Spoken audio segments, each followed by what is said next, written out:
Mawlana, is the word ummah, nation, also hidden in Allahumma? And if so, what is the spiritual significance of this connection in our supplication? Could be. There's two possibilities. I think in debate school they teach you that. Anytime they ask you a question that's difficult, say there's two answers.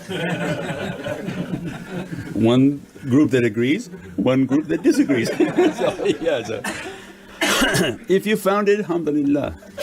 Look at the words, look at the letters, look at the huruf, and Allah open for every servant that looks with sincerity and understanding. So alhamdulillah. We went over ummi, and what was that? When the alif and mim are together, then Allah and my and all these different things, these are the hearts of sincere servants when they look. When you see a alif and a mim, then there is a secret about Allah and Muhammadun Rasulullah.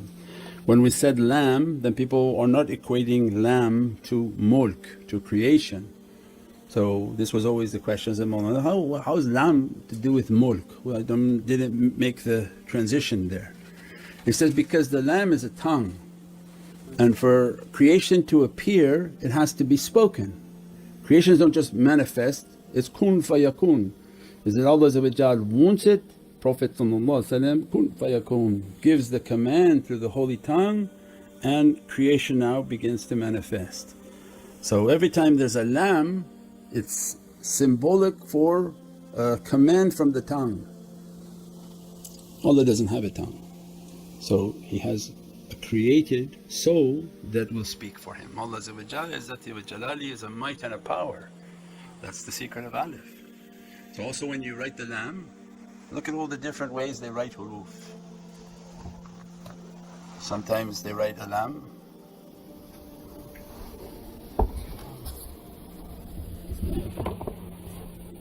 like this. So here, yeah. Why? Allah's izzah on that tongue. That tongue is not moving on its own, izzatullah.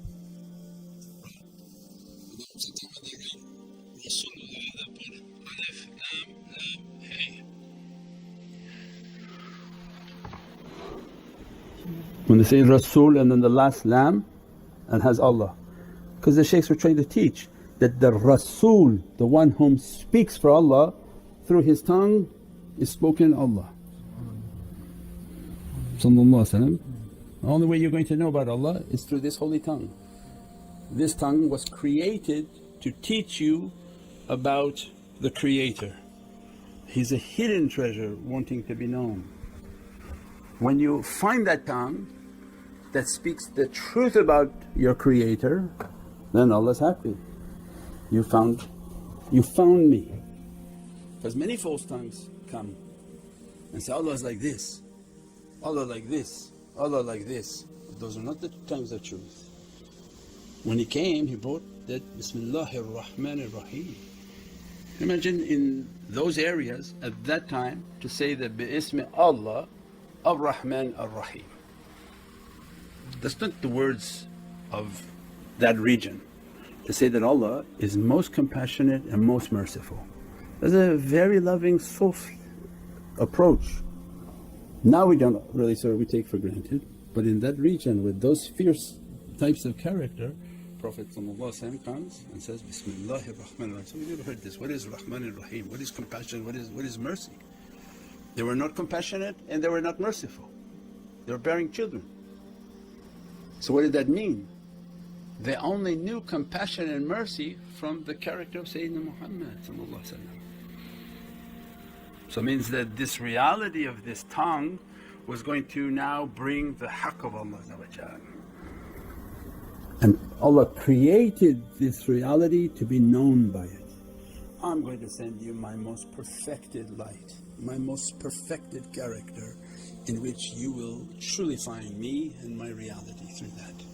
And Allah praises that way by khuluqul azim. You have a magnificent character. Why? Because that character will guide you to Allah. InshaAllah.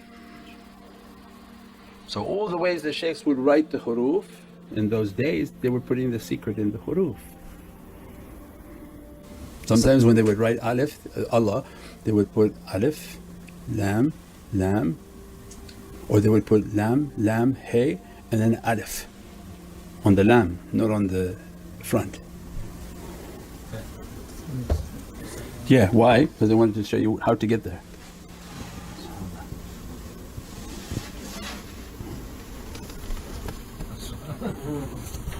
Or they wouldn't put it here and they would put alif here,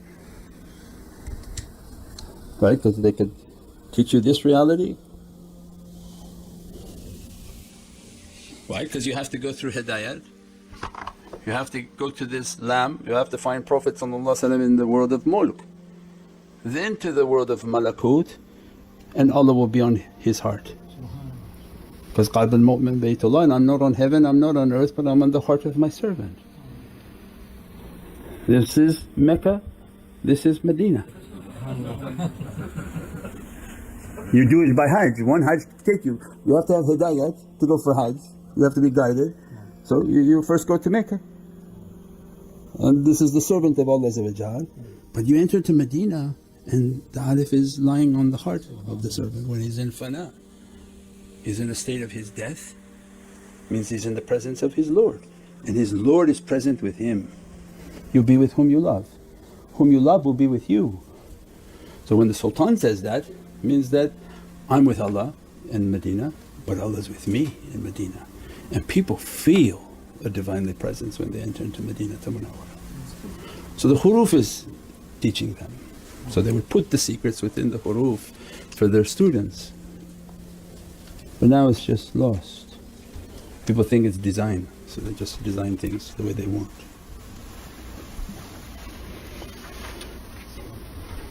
Bismillah.